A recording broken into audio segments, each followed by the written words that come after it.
Hola, buenas tardes. Estamos en la 35 Feria del Libro de Córdoba Capital, que tiene un gran título, que lleva como lema Trascender fronteras, acercar culturas.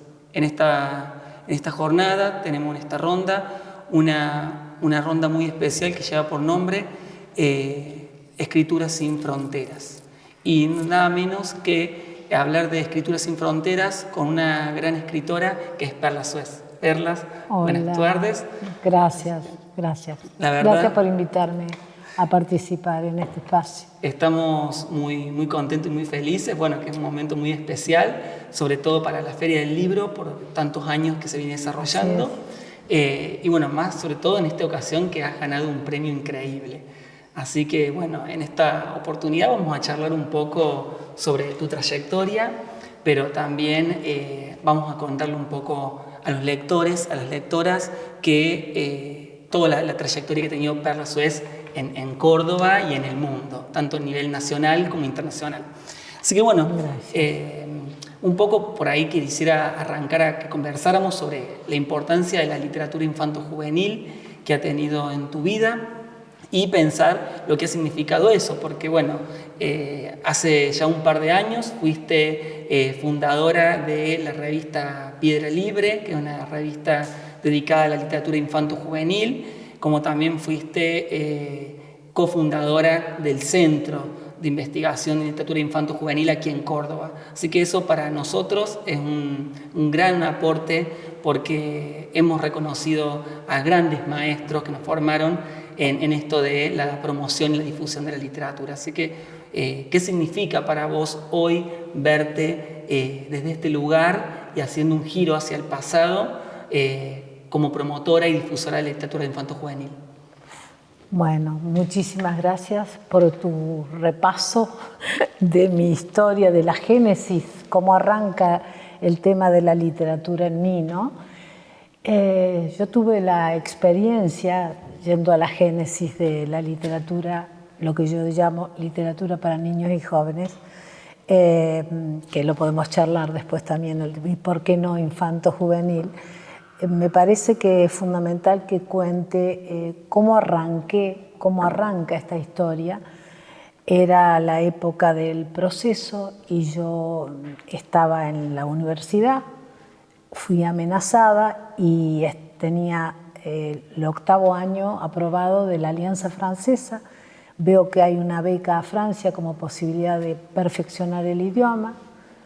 Bueno, me presento, lo hago breve, gano la beca a Francia como una especie de ángel que me transportó a Europa. Llegué a Francia y trabajé en el Centro Internacional de Estudios Pedagógicos de Sèvres, donde me sentía bastante incómoda porque en realidad el idioma lo amo, el francés lo aprendí, lo sigo aprendiendo todos los días, pero yo estaba buscando la literatura, o la literatura me estaba buscando a mí. Y hacía un mes que estaba en la biblioteca del centro viendo qué voy a hacer, cuando me dicen, mira, esta tarde hay una conferencia de Marc Soriano, nada menos, que fue un referente y sigue siéndolo un referente dentro del campo de la literatura y de los cuentos populares, como fue Vladimir Prop de Rusia, y en Europa era él la figura. Va a dar una conferencia y si te interesa podés asistir. No sé qué pasó ahí, yo escuché su conferencia, me acerqué, era muy joven, tuve la valentía de acercarme, porque también hay que acercarse a estas figuras, ¿no? Bueno, me acerqué y me puse a conversar con él. Qué lindo. Me puse a conversar y me preguntaba muchísimo de los cuentos populares de Argentina. Mi única referencia era María Elena Walsh, y de ahí para atrás no tenía nada, no tenía ni leyendas, todavía no tenía una posibilidad de responder. Entonces me dice, ¿por qué no se viene a trabajar conmigo a la Universidad París 7? ¿No le gustaría cambiar? Porque yo digo, usted con el idioma lo habla bien, pero me parece que usted está más para el lado de la literatura. Termino en París 7, que era Jussieu, en la Universidad de Jussieu con él, y asisto a sus clases, y él me propone empezar a trabajar con los cuentos populares y me dice, a ver, piensa un tema. Y fue una lección maravillosa que creo que la tenemos que aprender todas, porque de los errores y los tropiezos uno termina creciendo.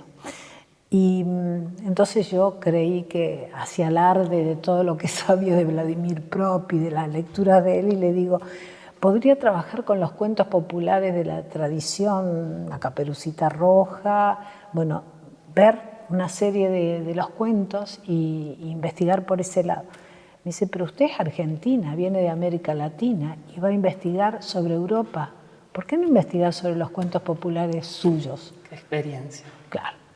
Sentí como una cierta vergüenza por esa cosa, pero un gran aprendizaje, ¿no? Entonces empecé a trabajar con él, guiada por él.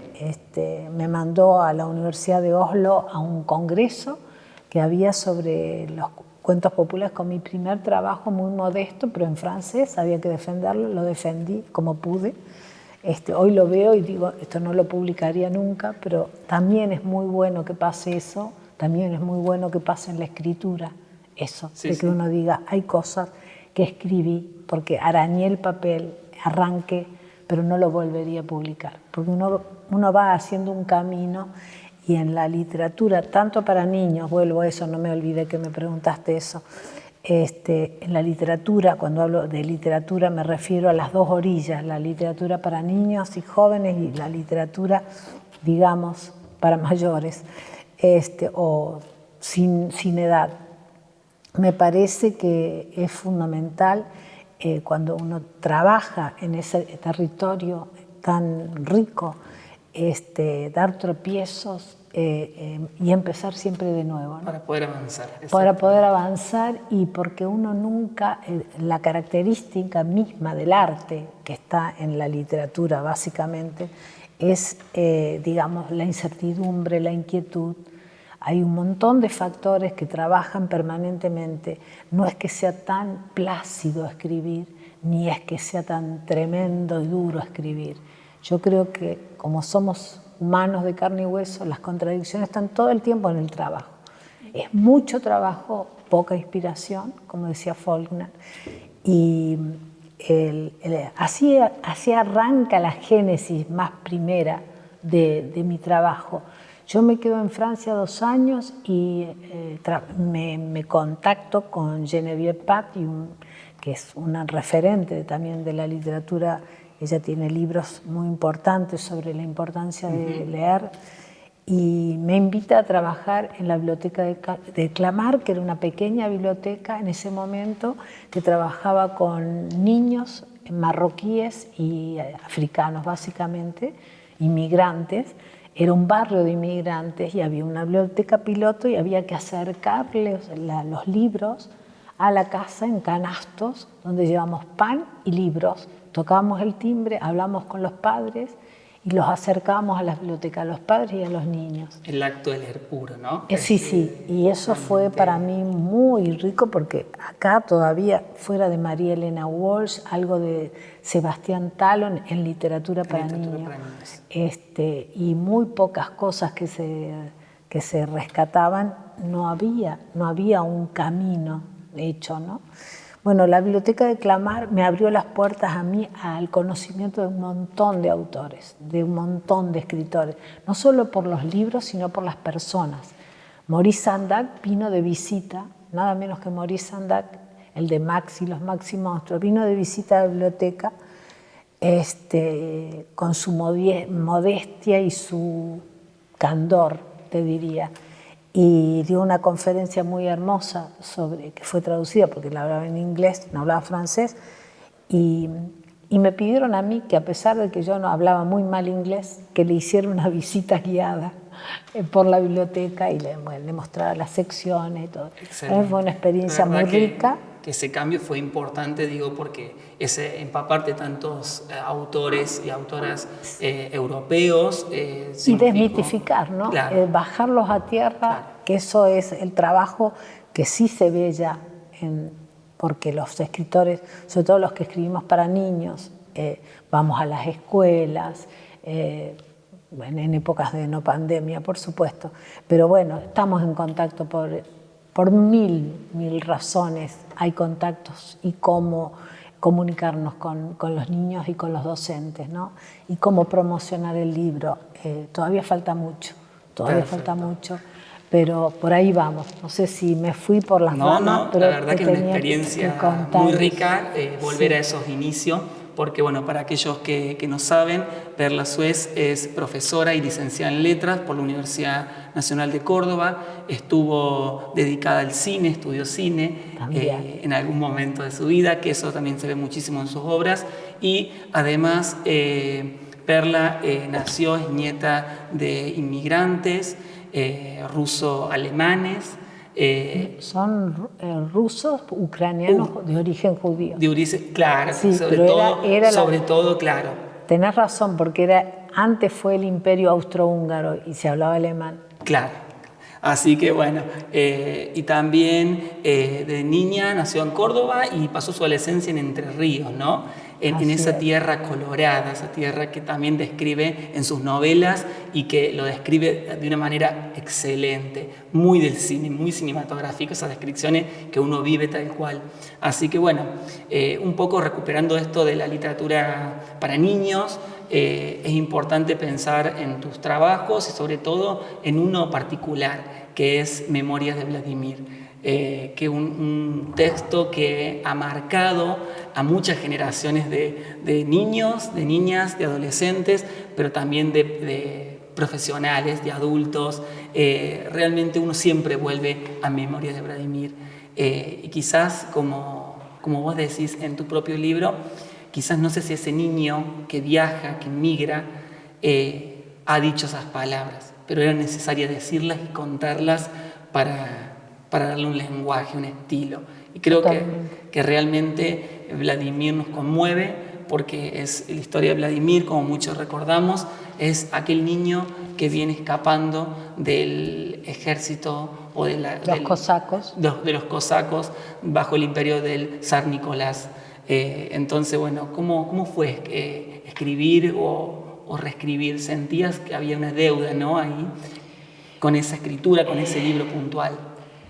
Tal vez porque mi abuelo, y tal vez porque en mi casa se leía mucho, y porque vengo de una historia de familia donde el libro era muy importante. Mejor dicho, donde las palabras eran muy importantes. La palabra era importante porque importaba el sentido, ¿no? Eso me lo marcaban a fuego. Yo no sé por qué, y yo lo sentía así. Y un poco está en la sangre, creo, porque encontré después de muchos años una foto de mi abuelo bajando una escalera leyendo el libro al mismo tiempo. O sea, bajaba la escalera y no podía dejar el libro. Y esa foto me trajo a mí a la memoria una cosa muy fuerte, que es que las palabras son muy importantes, ¿no? Esta cosa que parece tan simple y tan elemental, pero cuando uno dice una palabra tiene que tener un valor a pesar de las épocas que vivimos, a pesar de la violencia que ha generado todo el capitalismo mundial y salvaje. Yo creo que la literatura todavía tiene ese espacio maravilloso para poder transgredir y contar otra historia, no la que nos contaron, no la historia oficial, sino romper directamente con la historia oficial, transgredirla y contarle otra cosa. Vladimir en realidad no es la historia de mi abuelo. Yo de mi abuelo sabía que era un niño de 12 años y escapó metiéndose en un tonel de aceitunas, de aceitunas, cuando los cosacos ingresaron a la aldea y mataron a todos. Y yo sabía que lo subieron a un barco que venía a América con su tío. Eso es lo único que sabía. Y nunca más me preocupé por preguntarle al abuelo o preguntarle a mi padre. Cuando muere mi abuelo, digo, ¿cómo no le pregunté? ¿Cómo tenía ahí todo? Y después a mis padres me hubiera gustado, después que ya no están, preguntarles tantas cosas que ahora no están. Entonces, todo aquello que yo no pude preguntar, traté de responder en la ficción, porque yo creo que la memoria trabaja en la ficción tanto para niños como para adultos, no como el recuerdo, la nostalgia del pasado, sino trabaja como una proyección hacia el futuro. Buscamos atrás, pero nos proyectamos hacia una historia que es la que se cuenta, que no importa si sucedió o no, importa que sea creíble para el lector. El poder de la ficción, claramente. Y ese es el poder de la ficción. Me parece que el río de la ficción corre por ahí, Bien. tanto para adultos como para niños. Bien, ¿no? bueno, vamos, antes no quiero dejar que entres en ese tema, porque después voy a preguntarte sobre tus novelas, te vas a adelantar algunas cosas, pero claro, me gustaría pensar en esto de que dijiste recién, de la importancia del libro, de la lectura, de la palabra, de la responsabilidad de las palabras. ¿Qué libros formaron a Perla Suez? Digo, ¿qué libros marcaron esa infancia? Digo, porque qué bueno. Una niña lectora, Perla Suez es una niña lectora. Y quizás también podés aquí contarle al auditor, al lector que está presente o que esté mirando, que esté escuchándonos, esta experiencia también de tu apellido, lo que significa tu apellido. Esto que esto es de un árbol, la experiencia, que es de un rayo que viene. También podemos recuperar un poco esto, entre la ficción y la realidad, en esa magia que nos envuelve la literatura. Sí, yo creo que, bueno, por eso te digo, la influencia tanto de mi padre como de mi madre, pero mi padre me dibuja, mi apellido no es Suez. Yo tomé el apellido de mi compañero porque el apellido mío era indescifrable para los niños y para los maestros, y para el colegio secundario nadie me nombraba. Yo ya sabía que tenía que pasar al frente porque empezaba y era Yagubski. Pero en realidad originariamente es una Y, empezaba con Y. Hay un árbol en la Siberia, en la Rusia zarista, digamos, en esa zona, que se llama Yagu, ¿sí? Es como el espinillo nuestro, parece que era lo más común, como un yuyo cualquiera, obvio, ¿no? Como si fuera un cardo tal vez, pero era un árbol, no era un cardo. Y mi papá me dibujaba la Y, y me decía, esto es un árbol, en invierno, desnudo, le faltan las hojas las tenés que completar. Algún día tendrás que completarlo, porque tu abuelo, cuando vino al puerto de Buenos Aires, en realidad iba a Nueva York, América. En el puerto de Nueva York, por su alta miopía, no lo dejan bajar y lo mandan. El barco sigue a Buenos Aires.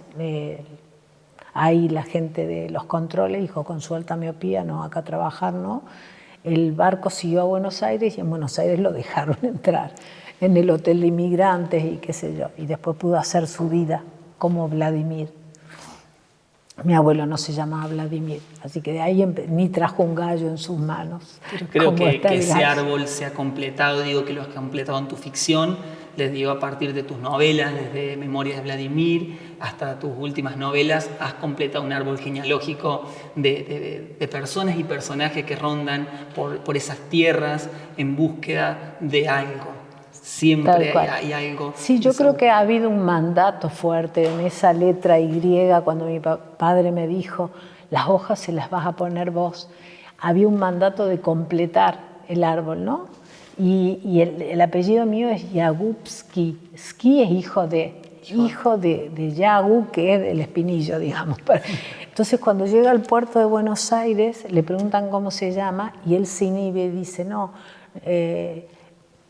el apellido en realidad no era Yagu, sino que era Zafra, con S. Claro. Me hubiera encantado llamarme Perla Zafra, pero yo no lo sabía eso. Me enteré después. Entonces, cuando le pregunta ahí el oficial que lo atendía, ¿cómo es su apellido? Mucha gente inventaba los apellidos. Y él dijo, Yagubski, hijo de Yagu, del árbol este. Complicación en toda la familia porque no hay uno que se escribe igual, solo mi hermano que se fue y se cambió el apellido directamente, lo bien que hizo. Yo adopté el nombre artístico de Perla Suez, pero dentro de mi sangre está el árbol ese que tengo que completar. Y creo que lo has hecho con tu No, ficción. no lo he hecho, lo los tengo que terminar haciendo hasta el final de mis días, porque la escritura para mí, digamos, además de una pasión, un oficio, un trabajo, lo he tomado con disciplina y lo digo con toda humildad, pero no es posible llegar a ser un escritor en serio, digamos, que logre una calidad estética en el trabajo si no hay mucho trabajo y mucha lectura. Para mí, bueno, leer y escribir van de la mano, lo sabes perfectamente. No necesariamente todos tenemos que escribir, pero si leemos, evidentemente el mundo se agranda, el mundo es demasiado chico. Que no nos pase lo de la fábula de Kafka con el ratón y el gato, que el mundo se le fue haciendo tan chico que cuando quedó aprisionado en la fábula tenía un espacio tan chico que ahí estaba el gato, abrió la boca y se lo comió, ¿no?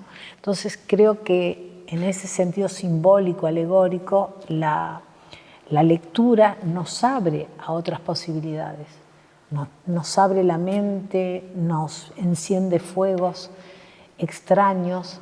Por ahí yo digo, pensar, tenía 16 años cuando robé de la biblioteca de mis padres un libro de Dostoyevsky. No sé, a los 16 años leí Humillados y Ofendidos, no sé cuánto entendí. Creo que a los 16 años uno ya entiende muchas cosas, pero se me habrán perdido otras. Pero me marcó, ¿no? Y después otras lecturas de niña, desde Alicia en el País de las Maravillas, que por suerte me lo regalaron cuando cumplí 10 años, y yo ya lo ojeaba, y no es tan fácil acceder a Alicia a los 10 años, ¿no?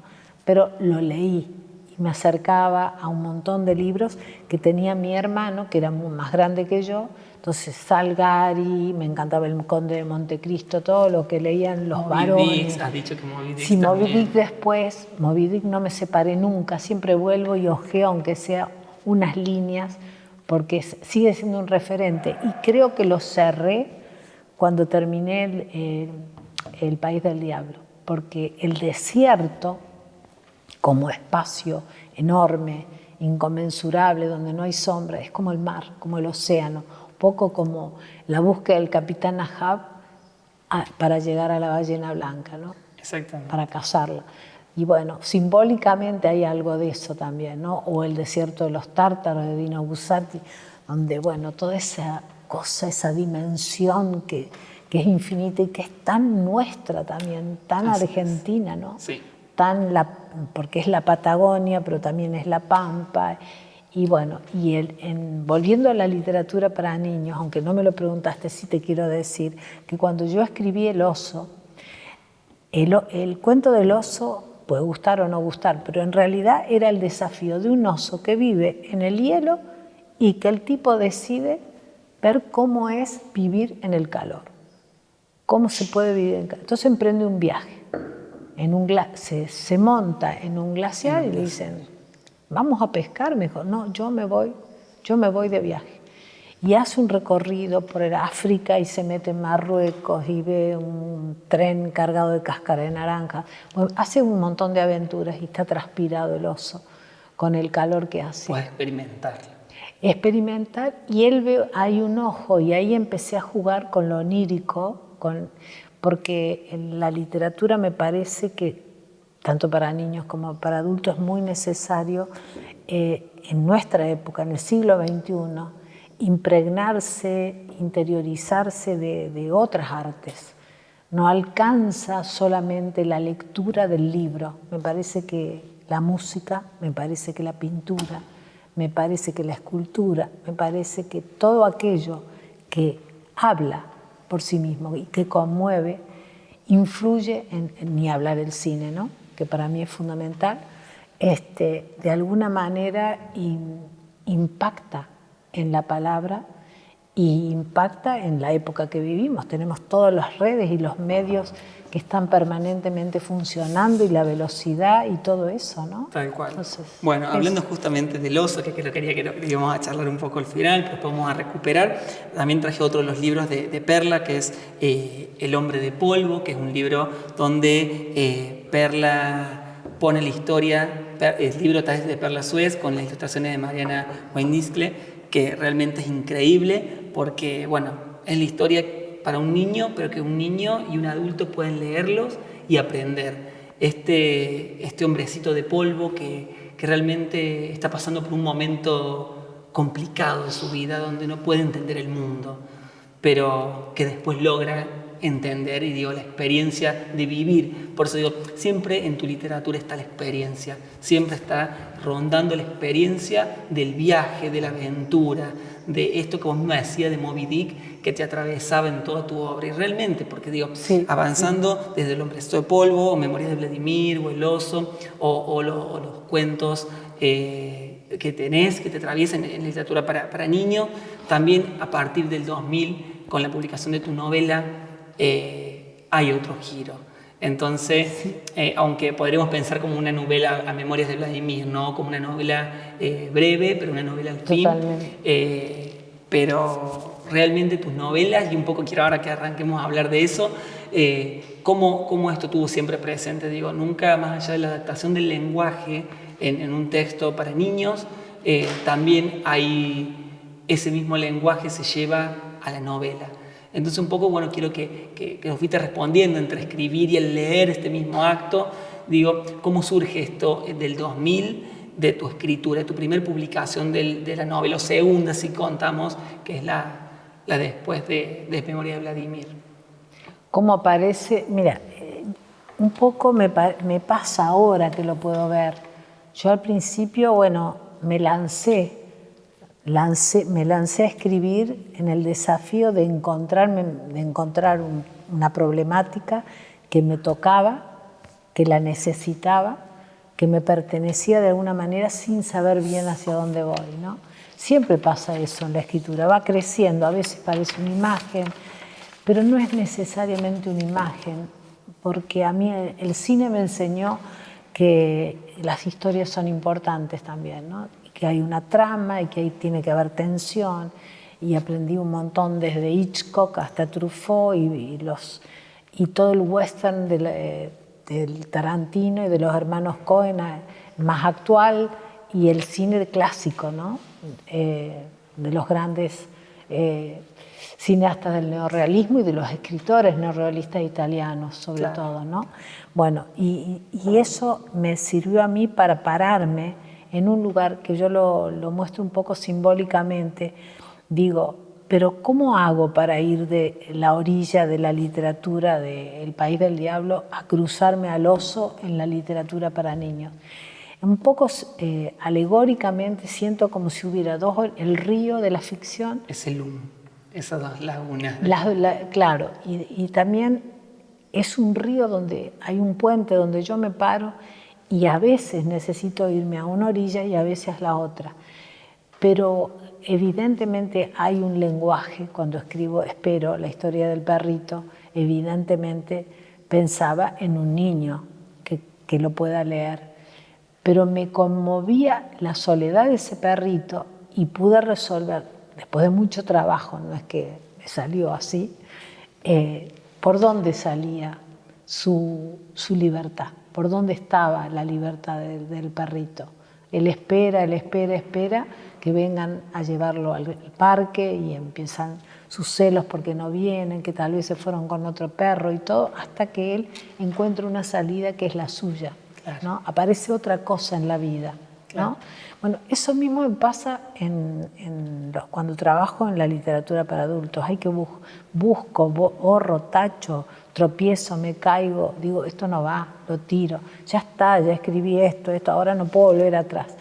Pero hay algo que me está empujando, que hay una necesidad de seguir contando historias y de desafiarme en el trabajo, ¿no? En esa mezcla de dolor por no encontrar realmente la palabra, diría Flaubert, el emoji, o sea, las palabras justas, de Flaubert para acá, digamos, todo lo que uno aprende de la literatura y hasta encontrar lo que yo exactamente quería decir, ¿no? Y creo que esa búsqueda un poco minimalista que hay en mi escritura, que no es el estilo de otros y está magnífico que así ocurra, tiene que ver también con una necesidad de esa precisión, de encontrar la síntesis, que está en el ritmo mío interior y que imposible escribir pero una con novela una fuerza poética y política, digo, los textos que los atraviesa, que los hace que sean ellos. Y digo, y pienso en Letargo, El Arresto y Complot, que fueron los 3 libros, las 3 novelas que se publicaron de manera independiente en algún momento, pero que también salieron publicadas bajo la trilogía de Entre Ríos. Tal cual. Y que fue una trilogía donde se recupera el tema de la memoria y de los ancestros, y el tema de la migración, porque constantemente los personajes han migrado, tuvieron que abandonar su tierra para venir a otra tierra que también va a ser suya. Tal cual. Entonces, a mí me gusta pensar siempre que El Arresto es la novela de Perla Suez donde enseña a cómo nace un político, a cómo debería uno nacerse militante. Digo, porque muchas veces uno piensa en el compromiso sobre las causas sociales, sobre la lucha por la desigualdad, por un montón de motivos, y a veces no encontramos el sentido de pertenencia.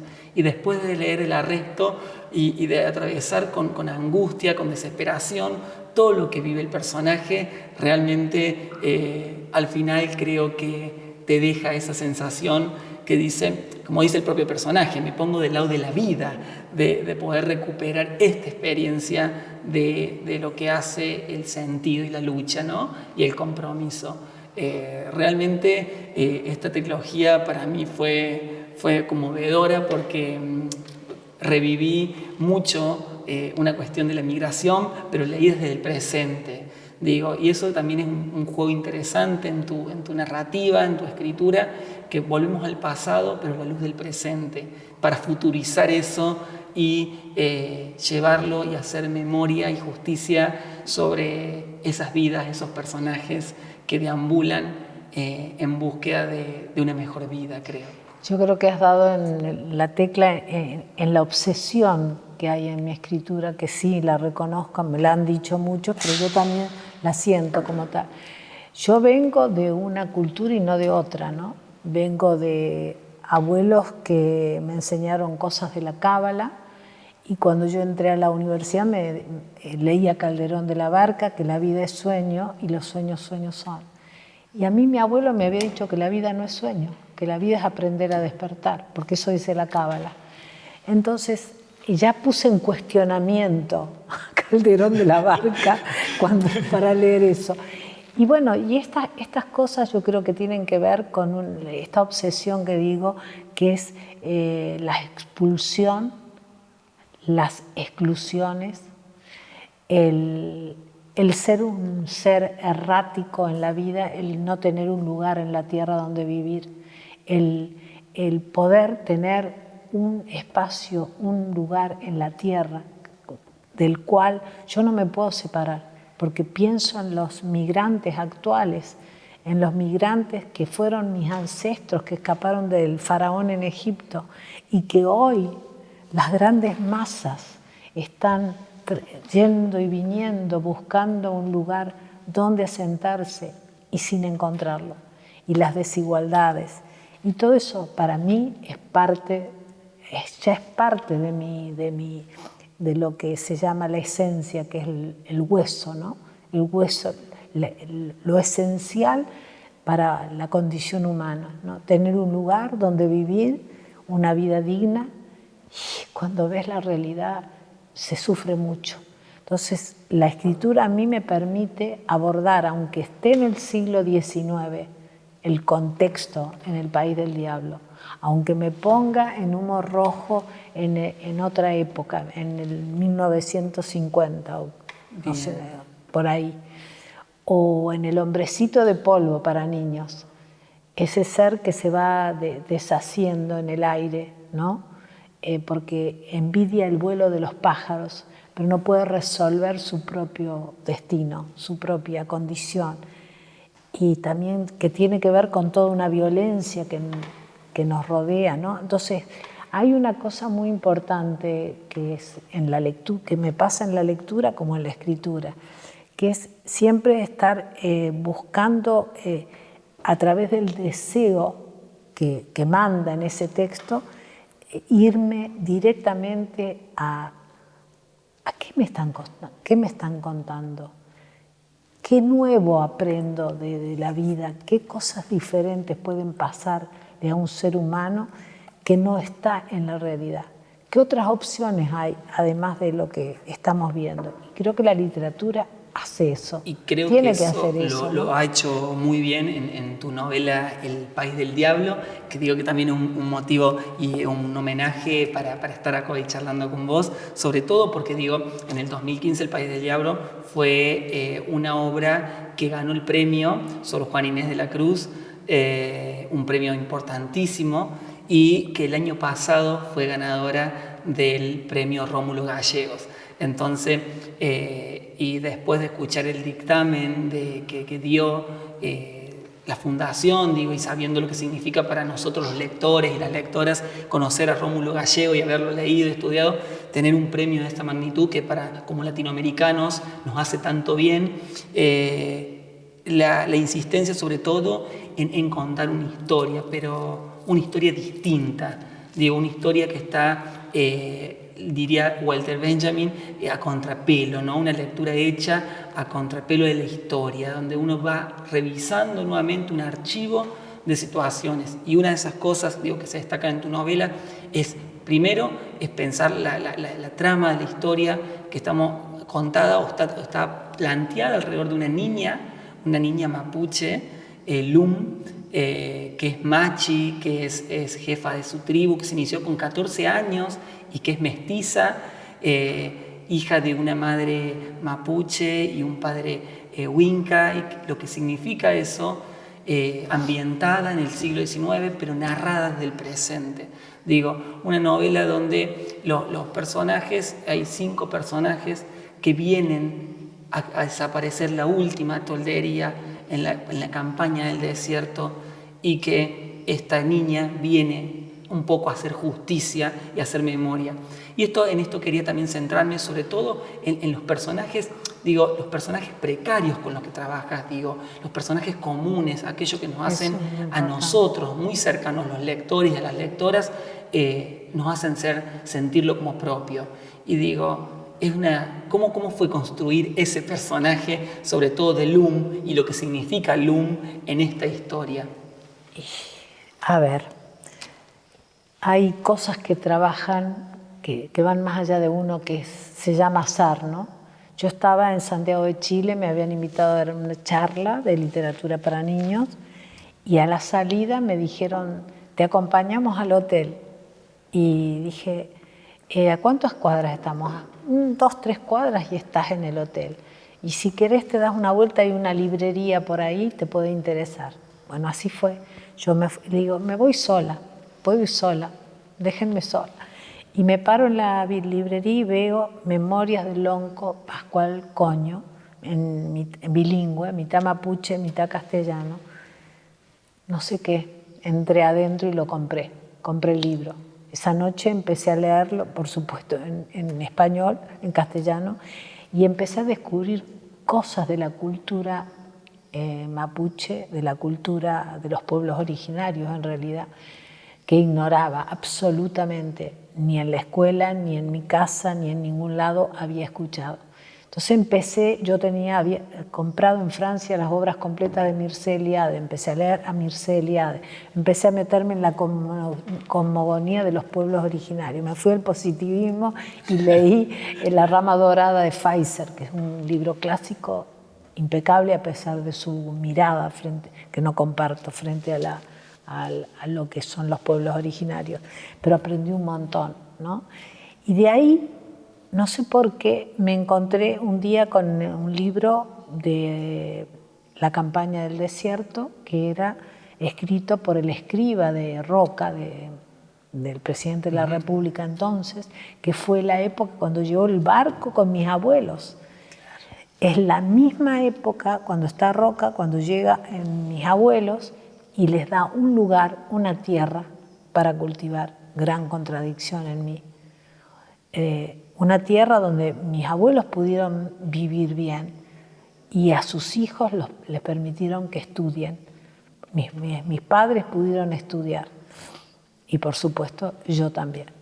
Y sin embargo, al mismo tiempo, en el mismo momento, en el sur, en la Patagonia, estaba llevándose a cabo un genocidio que era el exterminio, intento de exterminio de los pueblos originarios. Entre tanto, los mapuches, por supuesto. Había otros también, pero empecemos por ahí. Y dije, entonces no fue así la historia como me la contaron, porque la imagen que yo tenía de los indios eran las imágenes de los libros de lectura, de los libros clavándole salvajemente una flecha, que también influenciada por el cine, por los western clásicos de Estados Unidos, con un paisaje de alguna manera similar en algún aspecto de la Patagonia. Y entonces ahí aparecen dos problemáticas. No hace tanto tiempo que se conformó el grupo Ni Una Menos, donde estamos defendiendo el lugar que tiene que tener la mujer, ¿no? El respeto y a pesar de las luchas y a pesar de las dificultades vamos ganando espacios. Entonces pensé en LUM hoy, siglo XXI, pero en el siglo XIX, y pensé que ella era, o sea, lo evidente era que ella encontraba 5 soldados del general Roca. ¿Qué iban a hacer con ella? Violarla, matarla, como hicieron con todo el exterminio del resto y con la violencia que ejercieron. Dije, no, eso es lo evidente, eso no es lo que voy a contar. Voy a contar cómo una niña puede vengar a su pueblo, pero hacer justicia, no porque sí, sino hacer un recorrido, seguir a estos hombres hasta el Fortín e ir en busca de su propia libertad. Entonces, si tiene que matar, mátalo.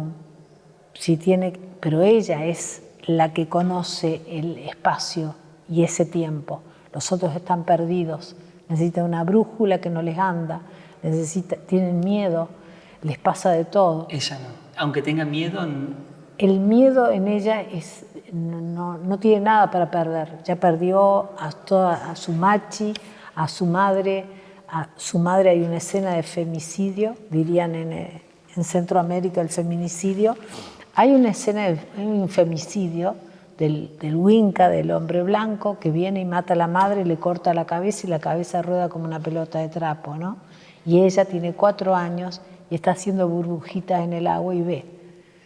Entonces, hay una apertura hacia lo que fue el patriarcado, digamos, y cómo nos fue encerrando a las mujeres, ¿no? en una condición tremendamente dominante y oscura. Y entonces también tuve esa necesidad de escarbar ahí la tierra, ¿no? Como se escarban los huesos para encontrar ahí la memoria, ¿no? Entonces quería que LUM tenga la potencia que tiene que tener hoy una mujer y esa rebeldía para tener un lugar, un espacio y salir adelante, ¿no? Entonces ahí trabajé un montón porque tampoco podía caer en un golpe bajo y poner una cosa teórica sobre el feminismo, ¿no? Pero está bien desarrollado a través del personaje, así que quería que sea de carne y hueso, digamos, y de así alguna fue. Manera. Bien, bueno, para un poco para ir cerrando sí, claro. esta charla, que esta entrevista, interminable con vos, habría dos preguntas o 2 cosas que me gustaría hacerte, o 2 propuestas. La primera es que leas un fragmento de la propia LUM, le digo que yo traje marcado y todo por si te animás, donde ella se encuentra en un estado donde no hay nada, pero tiene esto, creo que ese párrafo condensa todo esto que venías diciendo, pero también que puedas decirle a los lectores y a las lectoras cómo acercarse a un mensaje sobre la literatura, sobre cómo leer o qué leer de Perla Suecia, y que leer algo. Si es que hay algo, digo porque hay tanta literatura desde para niño como para adulto. Sin decir que Memorias de Vladimir, que sé que tu libro que nunca te abandonó. No me pude separar. Es el único libro que no me puedo separar. Los otros no son míos, son de los lectores. Es más, los premios, tengo que decir, no han sido a mí, han sido a los libros.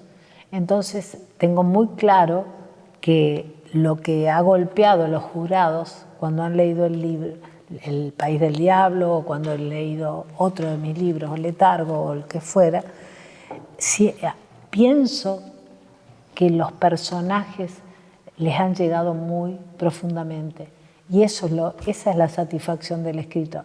Yo estoy detrás, yo estoy de telón de fondo, mirando, observando. Ni siquiera soy el narrador, que es el protagonista principal.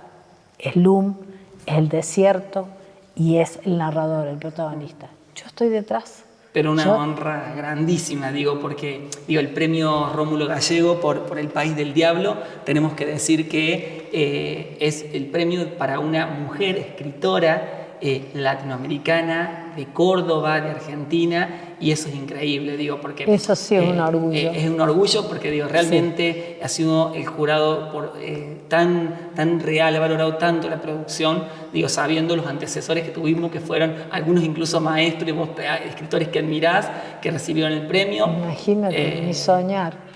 Entonces, bueno, para ir cerrando, vamos a leer un fragmento.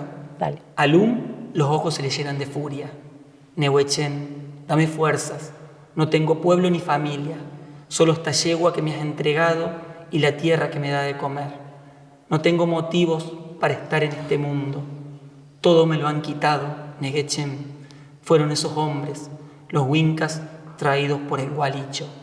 Y hay que tenerle miedo al Gualicho, me dijo mi madre. El Gualicho está en todos lados. Es una enfermedad, una calamidad. Está en la laguna que tiene aguas malas. El Gualicho se me metió en las vísceras. Perla Suez, El País del Diablo. Gracias. Gracias por tu lectura, porque yo me olvidé los anteojos y bueno. Por favor, un placer tenerte. Un placer encontrar un lector como vos y ojalá que puedan muchos lectores acercarse al País del Diablo o a otro de mis libros y puedan disfrutarlo. Así va a ser. ¿Sí? Ojalá. Muchas gracias. Muchas gracias.